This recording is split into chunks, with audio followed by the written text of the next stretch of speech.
Today is Saturday, the 16th of September 2023, and we are gathered here for the 99th session on mindfulness for beginners in the English medium.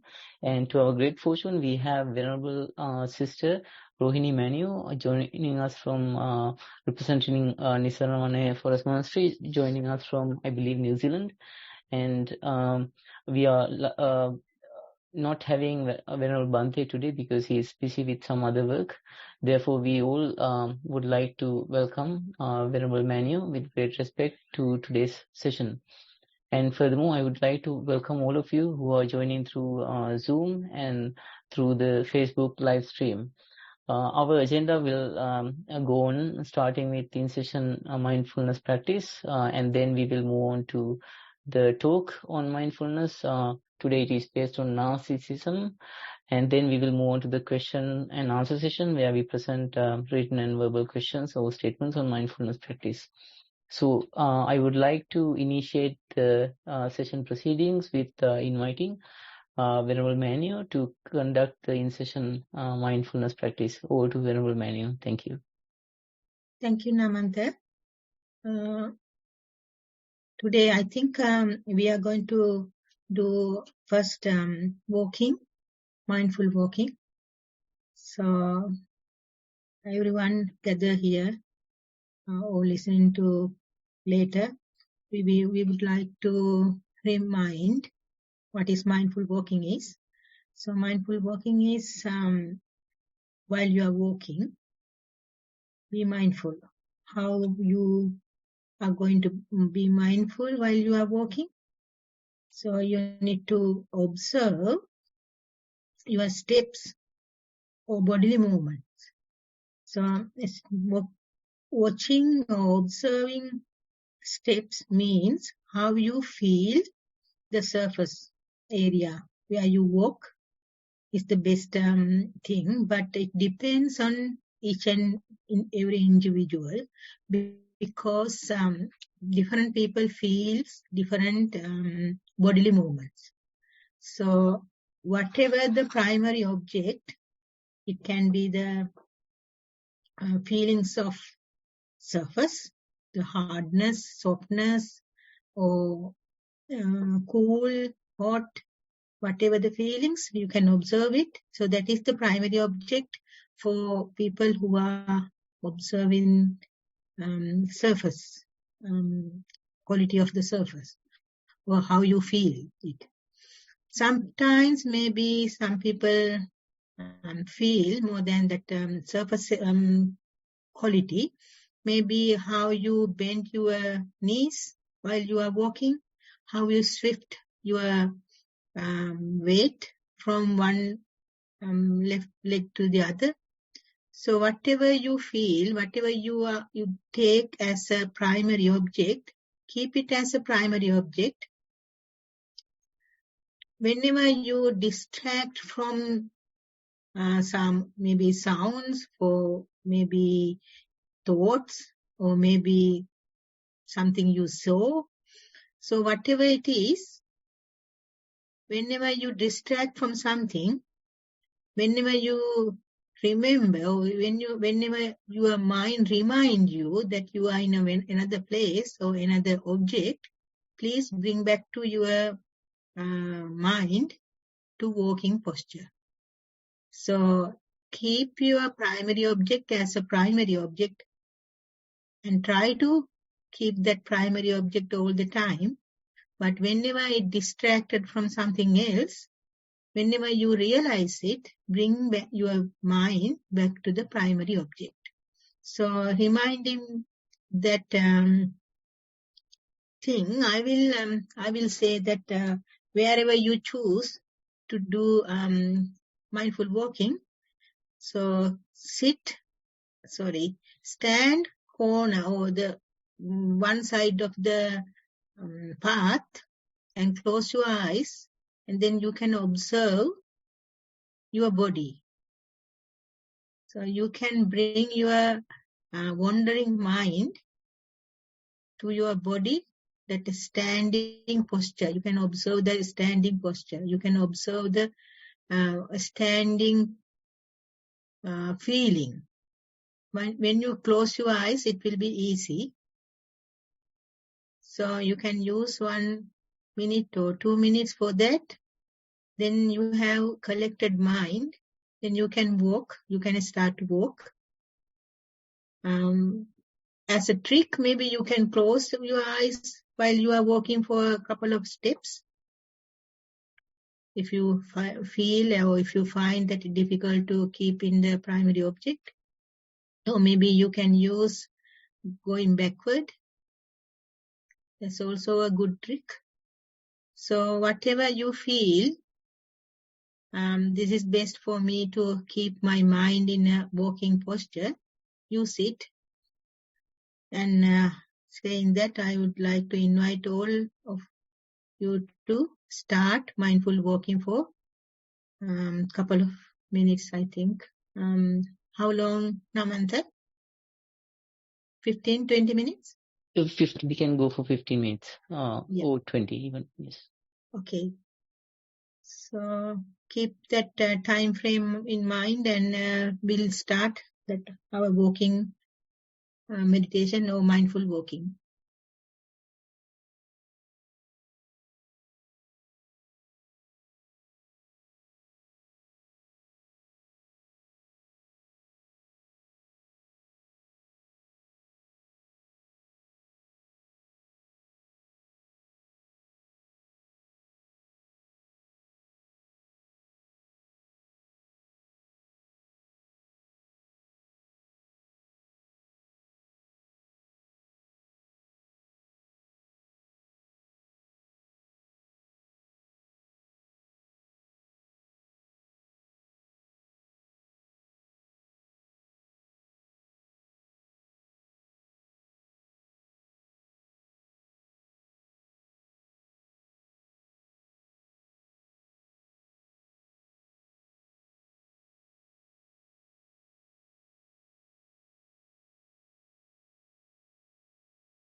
Venerable Manu, now I would like to invite, with much respect, to commence the talk on mindfulness based on the topic narcissism. Can you hear me, Manu? Yes, Namanta, thank you. Okay, Manu, thank you. Hello, everyone. So our topic today is narcissism. So it's actually narcissism is started in with a mythical story. So that narcissist, the boy who is so handsome, so beautiful boy, and he knew that beauty, his handsomeness, beautifulness. So he knew that, he understand that, and so what his narcissist became, he fascinated about his beauty, and he thought there is no any other person exists in this world like him. So he thought he is the one, he is the most beautiful one. So a lot of girls would like to marry him, but he refused all the time, thinking that they are not good enough, they are not beautiful enough. So the story begins with that, and then it goes with the echo, like a goddess, that he refused to marry Echo also. Because of that, the punishment came to him. So that's how he died. That is the story behind it, actually. So the short and nice way, if I say.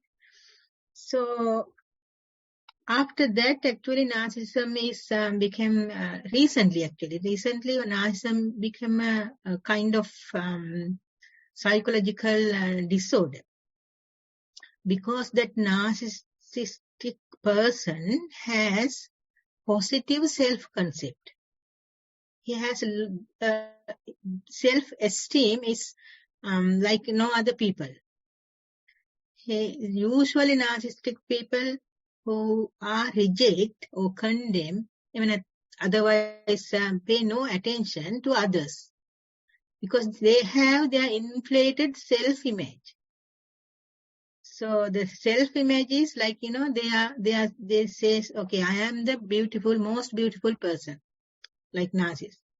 So in this world, during this time period, even within us, although we are not narcissists, we have that kind of ego. So, for example, we can say some people can say, okay, I am the best teacher, or I am the best medical surgeon. So it is not a lie. It is the truth. Maybe it is the truth.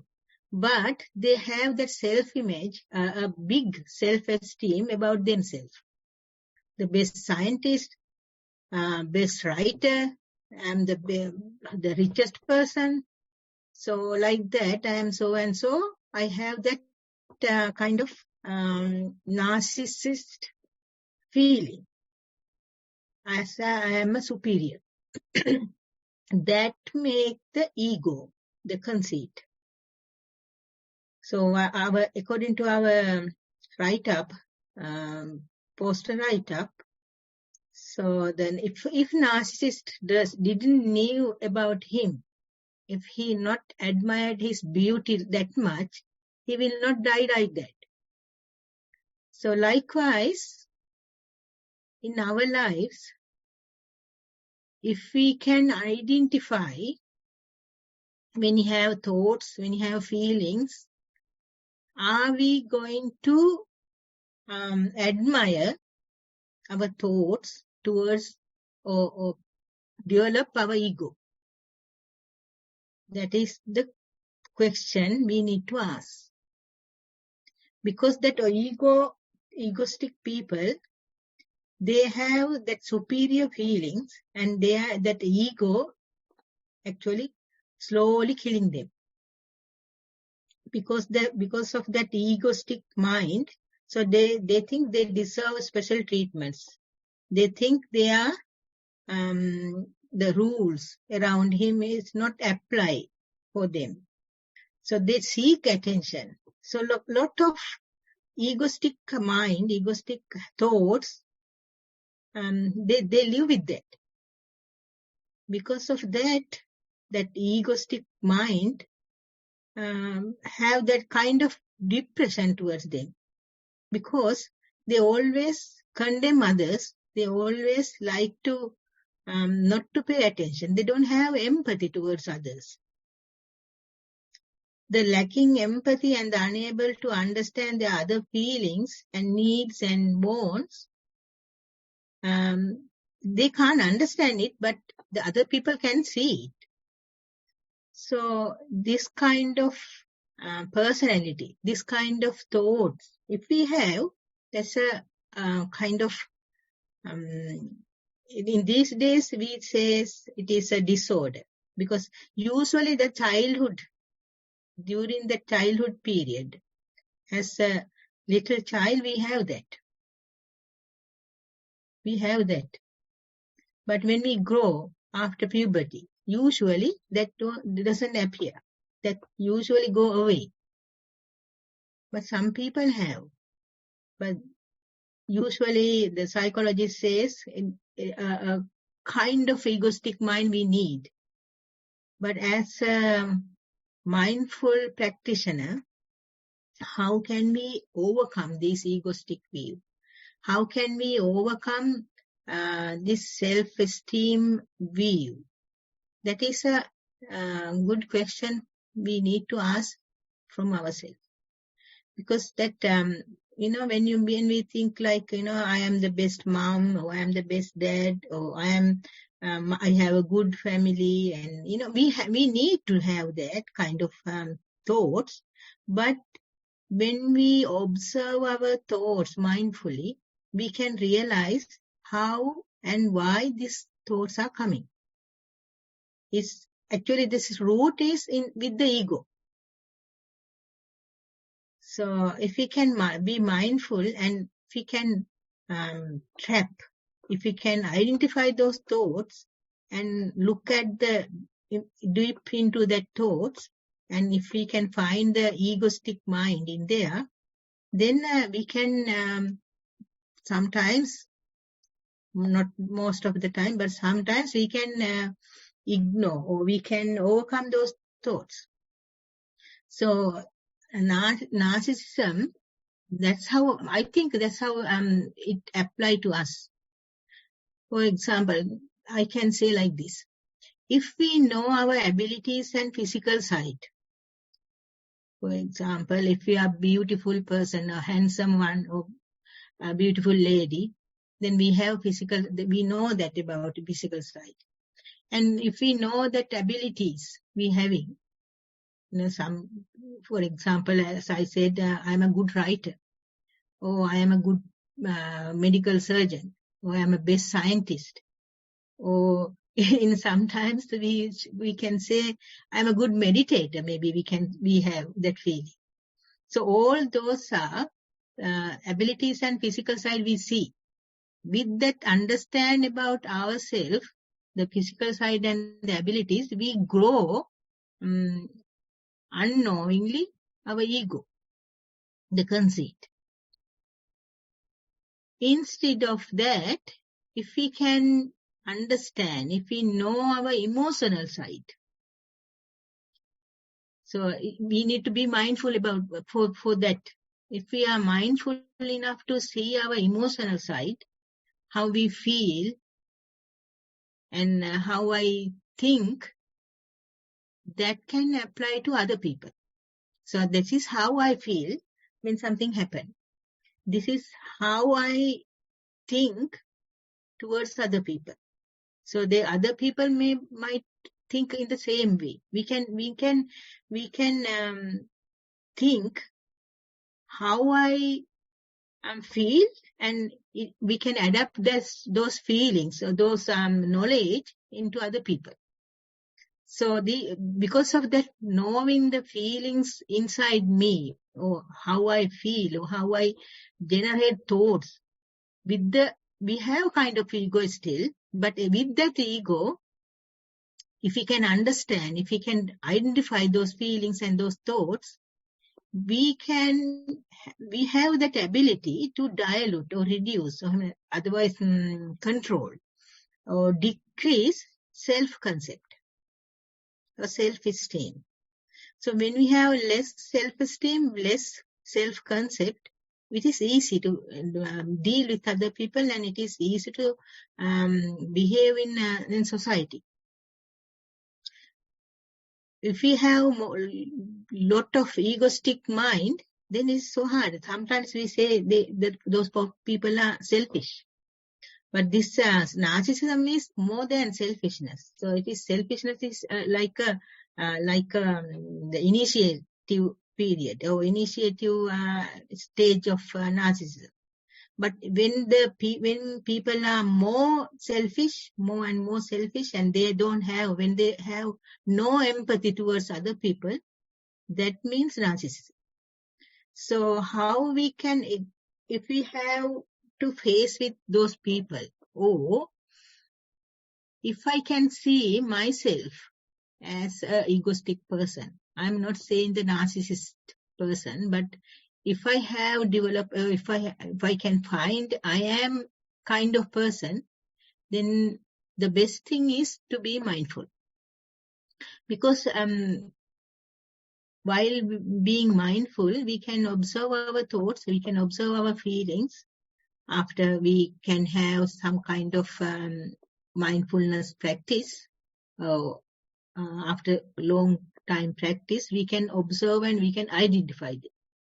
So when we identify, when we are having that kind of mindfulness practice with our life, so that knowing of emotional side become a good meditator, or maybe good mindful practitioner. Then I should say like this. We have our Bante also, the Dhamma Swamin Nasa.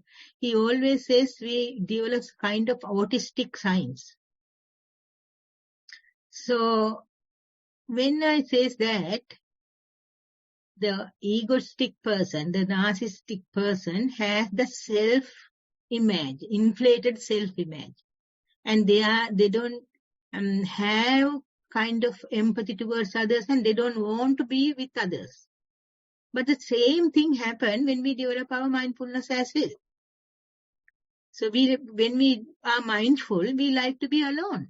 We are like to in a quiet place. Most of the time we give up external desires, external works, extra, like going to trip, going for parties. We avoid those things also.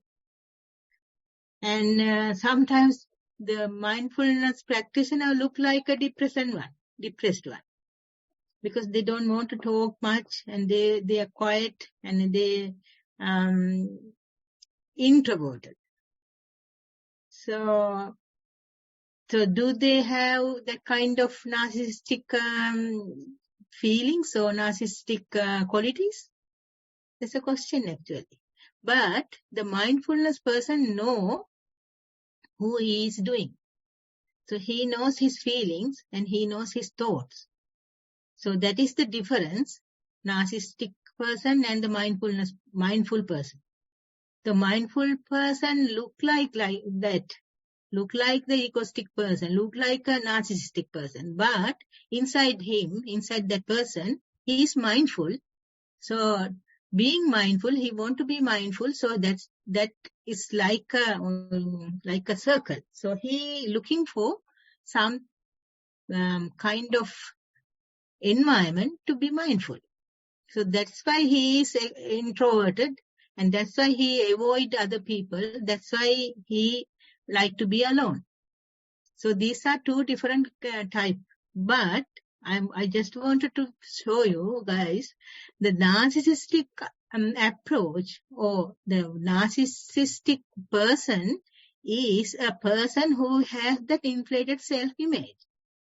But the mindful person behave like that, but not with the self-image, not with the inflated self-image, not with the huge self-esteem, but he wanted to have a quiet place, quiet time to be mindful.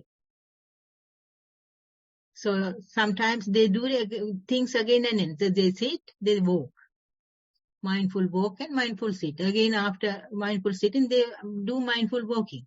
So that's kind of rotating things they do. It's kind of autistic signs also. And the other thing is the mindfulness mindful person has the ability to have that empathy towards others. But narcissistic person doesn't have that. Because that narcissistic person completely ignore the other outside, outside himself. So he thinks that person, I am the one, I am the only person. So everyone else, he use. Well, for example, like if we want to have a cup drink, we need to have a cup. So we, after having that water or juice or cup of tea, we don't want to have that cup again. The narcissistic person is like that. They use people for their purpose, or for their needy, to cover their needy. But mindfulness person is not like that. That person sometimes the mindful person like to use the other people for his practice, or when he is having that kind of advanced practice, so he like to teach others. That is not like a narcissist person, that is kind of empathy towards others. So what I wanted to tell, what I wanted to show you, that the narcissistic person and the mindful person has sometimes different qualities. It looks like same qualities also, sometimes different, sometimes same. So it looks like same, although it looks like same inside the mindful person, it is not same. So if you are not mindful, so I want to point out two things. If you are not mindful, we can grow egoistic mind or self-esteem because of physical appearance or abilities. We have some kind of ego. I am so and so. So I have these abilities. I can do this. So I am the best. Or I have a good family. Any kind of inflated self-image we have. Actually, we have. Everyone has that. We can't deny we don't have, because until we become full enlightened, we have that kind of ego or self-esteem. So we have that, but we can control that egoistic mind, that egoistic thoughts. We can control, or we can observe them and get rid of them while being mindful. If you are not mindful, you grow those egoistic concept or egoistic mindset or egoistic thoughts more and more. Because it is the world. Because world is like that. World, the people, when they going to have a social gatherings, they talk about their things in a positive way. It is good. But we need to understand, every time we talk about myself in a positive way, it is look like positive way, but every time when we say something, we need to look at mindfully how this thought come, where this thought come from. Is it from an ego, or is it from my self-esteem to broadcast, or self-esteem to show off, or otherwise is there any need of saying that in that concept? So if we are not aware of that, if we are not aware of what I am saying, especially about when we are saying about myself or about my family, if we are not aware of the purpose behind that, so we can't identify that whether it is egoistic or not. So if it is egoistic, if we can find it, then the next time we can avoid it. So if we can try to find this by doing mindfulness practice, by doing mindfulness practice with the bodily movement or with the bodily awareness, as well as emotional side. So both are myself. So emotional side as well as body is, we say, myself. So the body have that abilities, and physical side of the body is very attractive or not attractive. That both side is making ego or having frustration. So if you are mindful and if you are observing your body like it's like a body, it's just a movement. So that this body is having for a purpose to do some other works or live this world. What kind of thing I can do? So likewise, if we can see the body as body and the mind as mind and emotions as emotions, without giving any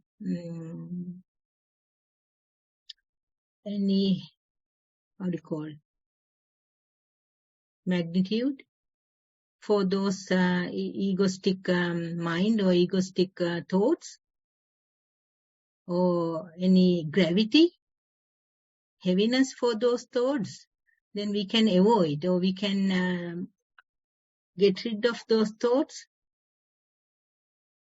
So that getting rid of thoughts, of egoistic thoughts, is a very good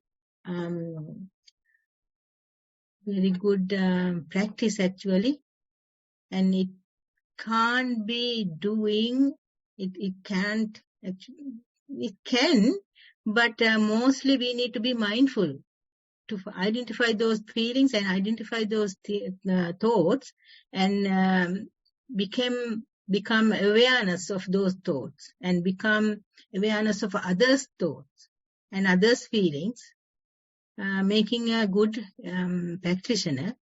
So that practitioner will always having that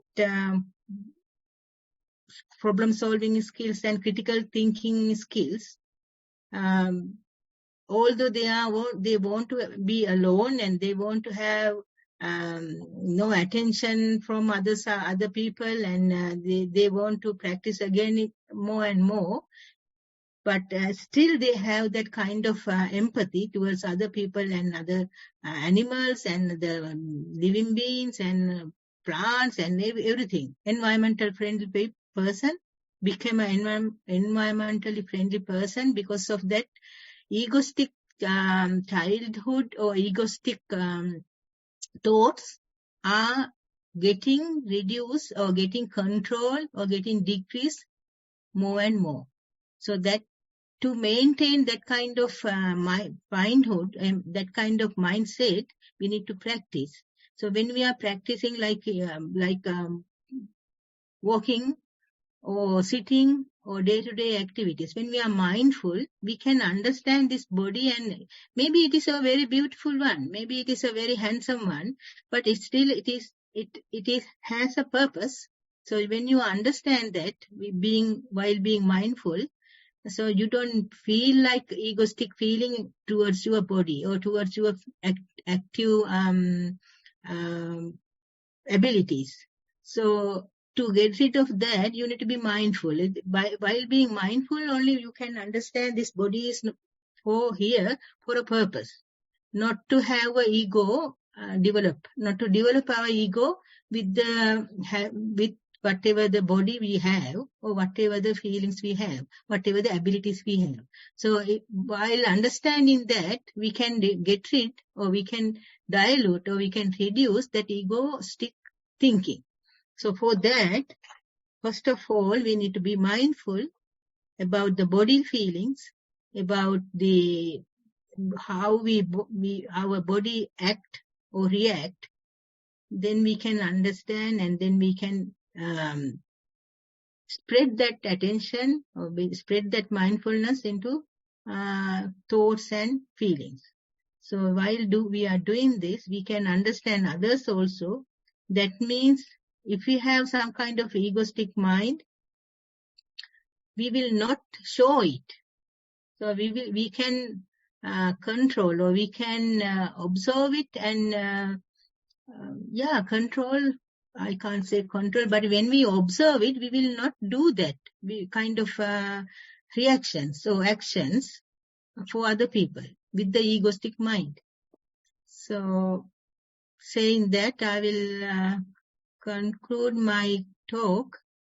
I'm not sure what I said is you all grasp or not. Sorry about that. It is a new, very new topic, narcissistic. But next week, I think Bhante will explain more about this narcissism and the mindfulness, I hope. Thank you, Namantha. Thank you very much, Manu. And yeah, it was very good explanation. And if someone wants to understand further, they can refer the recording, which will be posted in the Nissarana website. Next, I would like to invite Sonali to conduct the Q&A session with Venerable Manu's guidance, and I will share the screen for the text for the beginner's introduction. Thank you, Namantha. So before we go to the reports and questions, we will start with the beginner's guide, the introduction to meditation. There are two videos that Nissarana Vanaya has produced for us to help with our meditation, if there are any newcomers to meditation, or if you want to have a little refresher. There's one about mindful walking, there's one about mindful sitting. Once you watch the videos, you can start practicing with any amount of time and build it up to, we recommend, an hour for each kind of meditation. And then add something during your week and tell us how you were mindful doing a routine task. Once you have done all the practice, it would be helpful if you can write us a report. We will then present this report to Bhante or Manu and get their feedback and give you some guidance. The way you can write the report is via the Google form or email beginnersnv@gmail.com. The details will be on the chat section in a little bit, so you can use these to ask us any questions as well. Now I will move on to the reports today. We have received 3 reports today, 2 via email and 1 via the Google form. I will start with the first one received via email. Mindfulness in the week. There were some peak difficult events that emerged last week. On the one hand, it felt difficult because it happened one after another, with little time in between for reflection. On the other hand, it was difficult because some of the beliefs were challenged. People who broke trust and others who wouldn't stay within the agreed boundaries. Noted signs of immunity reducing in the body with this stress, such as intermittent headaches lasting 2 days, lethargy, muscle tension, irritability, and the fear-based thinking proliferating in the mind. Then, almost out of nowhere, the presence of mind arose. The experiential knowledge that this too shall pass became clear in the mind. Instead of continuing to proliferate stories, the connection between thoughts and related feelings were noted. Some thoughts brought up anxiety, some brought up disappointment, still others brought up judgment. In a formal sitting meditation, the attention went almost immediately to the prominent sensations of headache, peaks of pressure noted in the forehead, followed by easing of what pressure, then that pressure. Then the pressure would peak again in a close by area and released afterwards. Sat watching these sensations moving from point to point for about half an hour. At the end of that session, the muscle tension in the body had reduced and there was a calmness in the mind, although the sensation of headache was still there, now changed to a dull throbbing sensation in the background. By the end of the week, there was a different take on the person who broke trust, realized that habits can be hard to break. Perhaps they can benefit from compassion instead of judgment. Ultimately, this too shall pass. I genuinely wish the person well in my mind and chose to move away gradually from their association, not out of fear, but in order to have less unhealthy distractions. Dear Bhante, look forward to your valuable feedback. Much merit to you and all the organizers. That's the end of report, Venerable Rohini. Yeah, interesting one. Yeah, so the thoughts are forerunner of everything. When we have good thoughts or good beliefs, or especially if you are mindful, whether it is good or bad, doesn't matter. So, for example, in this report it says the bodily he or she started mindfulness practice with the bodily sensation, mainly focused on the headache. And then bodily sensation everywhere she or he look at. And then the calmness is appeared. So that's bodily sensation. Maybe it is the bad pain. So maybe she observed everywhere. Maybe it's not normal. Maybe it is normal feelings. But the headache was there. Ultimately it was still there, but it's calmed down. So in that sentence, 2-3 sentences explain how our mind become a forerunner of everything. So when you are mindful from place to place, wherever you aware, wherever you feel. So when you are going from one place to the other, you have no concentration on any other one feelings or any bad feeling. So you move from one to the other, whether it is good or bad. Maybe headache was not good, but other feelings may be mild or usual feelings. But when you move your mind from one place to the other and it's go around, that mindfulness is there and your mind is forerunner, you are not focusing on your headache. So if you focus on headache again and again and again, when you will get that different kind of experience, because maybe that the aversion arise when you have that headache. When you look at it again and again, the aversion will arise. That make headache maybe it will increase. Maybe it will develop until up to you can't tolerate. Now in this report it says it went calm. The mind went calm, although the headache is there. Still, it says the headache is there still. So that means when you are mindful, your mind is going one to the other, not anything focused forcefully or not anything focused, forcefully. If I say. The other thing is, in this report, in the beginning, it says difficulties he or she faced while in some other places. So because of the beliefs or because of they are not behaving in a accepted manner, or there were a lot of issues explaining in this report. So every time whenever we have to face something different, we expected something different than we expect, then our mind is always get aversion, and that aversion is making your thoughts accordingly. Because every thought come feed up with that aversion. So that leads, okay, you feel, you see all the things are not going good way. The people are not behaving, and the things are not well done, and I am not well, and I have that pain and this pain, and because all the things start with the aversion. Aversion begin with that belief, what I believe is not happening there. So every time when we have some kind of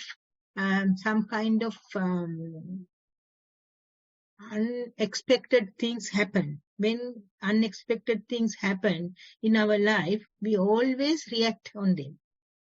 We always like to change that. But when we are mindful, we can realize that even my mind, even me, I myself can't change. I have to accept that. So while I was accepting that, while I was observing that, while I was understanding that, then I can realize we can't change other people. We can't change other things. Actually, we can't change nothing. So we need to only accept whatever come into ourselves. I mean, whatever we need to face, we need to accept it. So best version of myself should be there, not best version of others. So if we are going to do that, we need to have that thinking pattern, or sensitiveness should be there to look, not to look for fault in other people, not to look for perfection among other people within the society, even not to look for perfection within me, because nobody can do that. So if you expect perfection within me, that means there's a frustration, because you can't do that. That means there's a frustration. The frustration means you have that aversion or the bad feelings, and bad thoughts come with that. Bad thoughts deal most of the time when we have that kind of thoughts, negative thoughts. We have that aches and pains in bodily pains. That thoughts represent that bodily pains. If you can find that replacement of that negative thoughts with the positive one, you will find those bodily pain is easily manageable or easily tolerate, or sometimes they are disappear. So need to find mindfulness practice spread when you are in society, when you are in other places. And first thing and the last thing I would like to tell this person, don't expect goodness or perfection from other people or yourself, and try to be a best version, to try to show your best version of yourself, not expecting others' best version. So best version of myself, not the best version of others. Best kind of not the perfection, but acceptable way. Maybe we can behave, or maybe we can think in acceptable way. Like according to our topic, so not like egoistic way, like empathetic way. So empathetic towards myself and empathetic towards others. So when we can see every problem arise with myself or arise within me, when you see that, you can easily change that. Now you always see that every problem arise because of other people, or because of they are not behaving well, because they are not accepting whatever I believe. So all the negative feelings comes with outside people, outside place, outsiders. So he made this report ended up like that. I want to, is that Sonali? The last sentence or two, it says, I will avoid something, right? I think but in order to have less unhealthy distractions, that they're genuinely wishing the person well and avoiding contact with them. Yeah. But my thought is, if you are practicing more and more mindfulness, then you will realize that not the other people, it's myself. So if you are mindful, it is not easy. I'm not saying it is easy. You need to try again and again, not to see the perfection from other world, not to see the perfection of other people, and even not to see perfection from myself. So I think that will help the person to be with other people and be having a healthy life with other people. Yes, Vanaya. Thank you for that guidance. I will move on to the next one because we have 2 more to go. Next report has all 3 forms of meditation and mindfulness as well. Walking meditation. Stood observing pressure and weight of body on both feet equally and standing posture.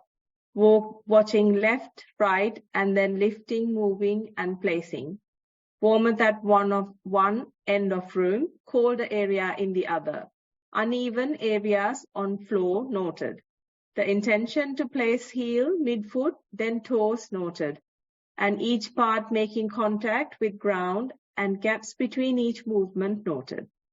During the lifting of foot, the loss of contact between floor and foot observed and gap between the lift of heel, midfoot, toes also seen. Walked for 30 minutes. Sounds, thoughts came and went, but not too distracting. Then sitting meditation. Noted sitting posture and noting parts of body that were in contact with cushion, clothes, hand, touching other hand. Noted. Noted tense areas of muscle of face, relax them. Noted eyelids closed. Lips touching each other, hair on neck. Mind went to breath naturally. Observed in and out breaths, shorter in breaths, gaps between in and out breaths observed. Noted sounds, thoughts, not too distracting. A calm feeling observed, mind blank at times, then thought arose again, mind going to breath, not allowing thoughts to proliferate. But at times, short proliferation happened, sat for 1 hour. Finding it more difficult to do formal sitting meditation in the last 2 weeks. Daily mindfulness.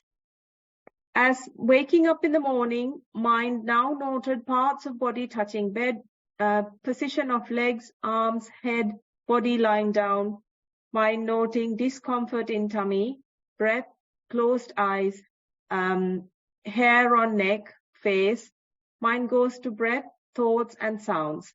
Heard a bird just outside the window and noted how fast the thoughts proliferated. Type of bird, window is open, how it could fly into the room, be scared, make a mess. Noted the heart beating faster, anxiety arising, got up to shut the window. Recently, a bird did come in and down the chimney. With much merit and gratitude to Bhante and the organizers. That's the end of report, Manuel. Can I ask you a question, Sonali? This is children in this program?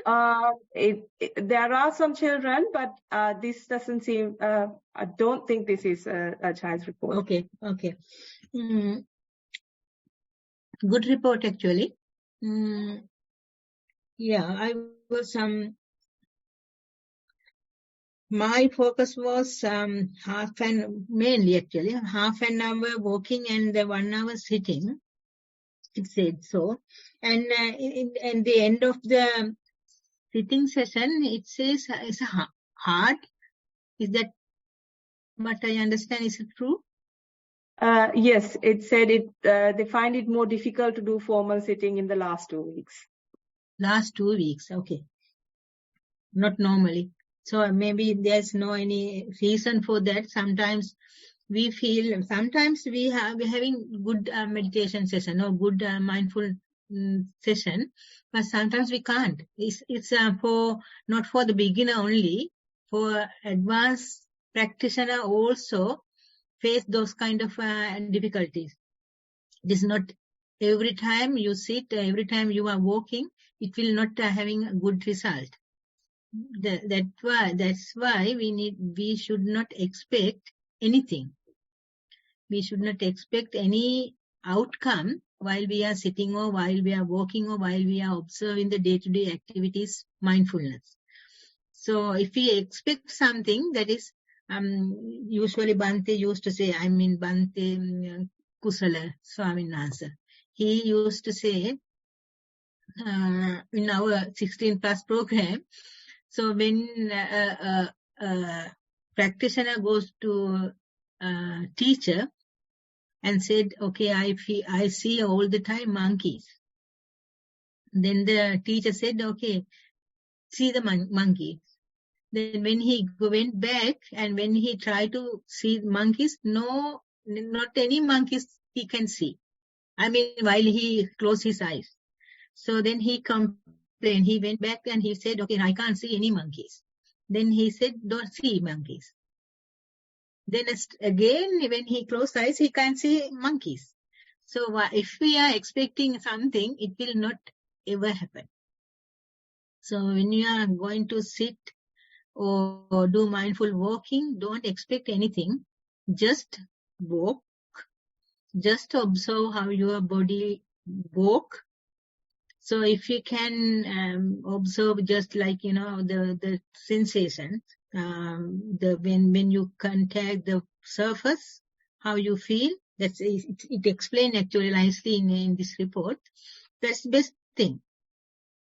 So if you want to face, move, and keeping leg, 3 steps, if you want to observe, it's okay, but it doesn't need actually. If you can observe the bodily feelings or the surface, how you feel surface, that's more than enough. That means you are very mindful. Your focus is there. So that is more than enough according to my knowledge. So if you can keep up like that, you don't need to divide into 3 phases or 5 phases. So one thing. The other thing is the 1 hour sitting is good actually. So sometimes you can't do that. Sometimes you don't feel that. Sometimes you are lethargic. Sometimes no energy. Sometimes no right effort there. But the mindful walk encourage you to sit long hours, long period of sitting. So if you can increase the half an hour mindfulness walk to 45 minutes and 45 minutes sitting, that would be nice actually. And the other thing is day-to-day activities. That's good observation actually. So if you feel that fear and if you feel that, so that's a good observation. And at the same time, you can do some other kind of mindfulness practice as well, like, brushing teeth, and eating and having cup of tea and all sort of thing while you are alone. So even I used to say, even when you are having that mindfulness day-to-day activities, when you are having cup of tea, just I don't know whether that report from Sri Lanka or another country, but if in another country maybe it is not easy. But in Sri Lanka, you can sit somewhere in the corner of a garden and you can listen to the sounds, the bird chirping and the squirrels and the wind move the trees, branches and leaves, and those sounds.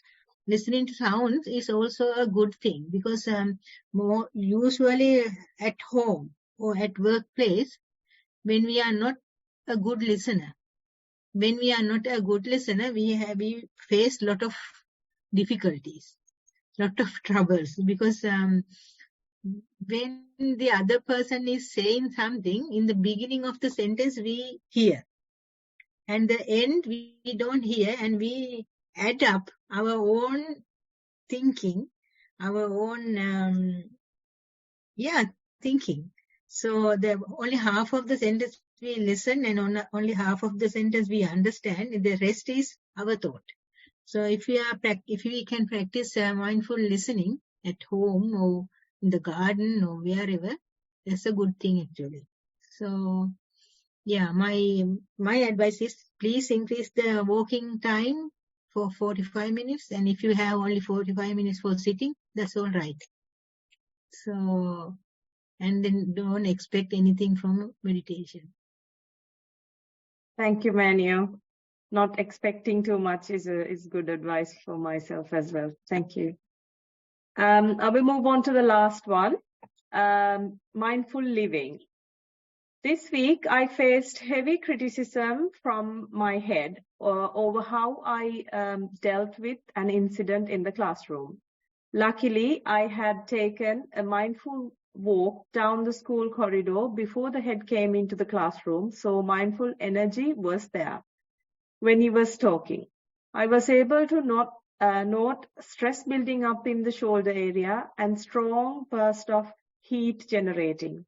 While listening attentively to the criticism, mind was calm, felt his energy vibrations strongly, managed to give a good, calm response. He smiled, gave a stern warning, and went. A few years ago, I would have cried when an incident like this happened at work, but instead, I got on with the work and managed the class well.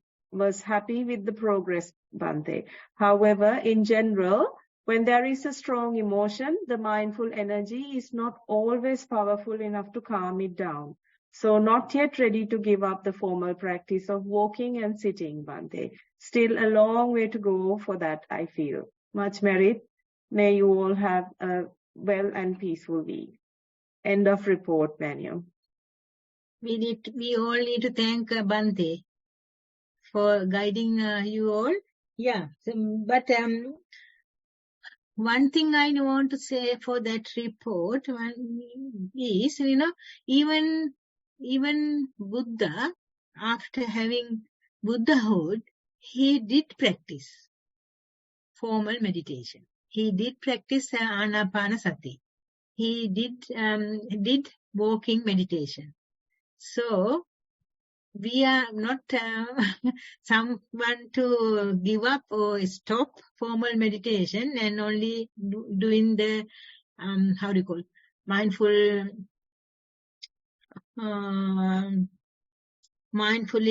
look emotions or thoughts or mindful day-to-day activities. That's not good enough. So we need to have that formal practice every day. Actually, if we can put more effort on that for the formal practice, then you will find more and more easy or more and more practical when you face some difficulties. Like here, when she explained that she was mindful and that criticism she took very easily and respond very easily. So that kind of practice come with the formal practice. So I need to have formal practice every day if you can, whatever the time. And if you can't, for example, you used to do everyday practice and today I can't do for some reason. So at least Bhante Dhammajiva Loku Swamin Wahanse always says, If you do a 8 o'clock mindfulness sitting, so if you can't do today that mindfulness sitting because of some reason, just sit for 5 minutes. He always asks that. Just sit for 5 minutes. Don't give up whole mindfulness practice on that day. At least 5 minutes, do that. So that mindset then become more familiar with the formal practice. That is very helpful for formal practice. So whenever you can't do, at least 5 minutes. So everyday formal practice is the best. If you can't, at least 5 minutes.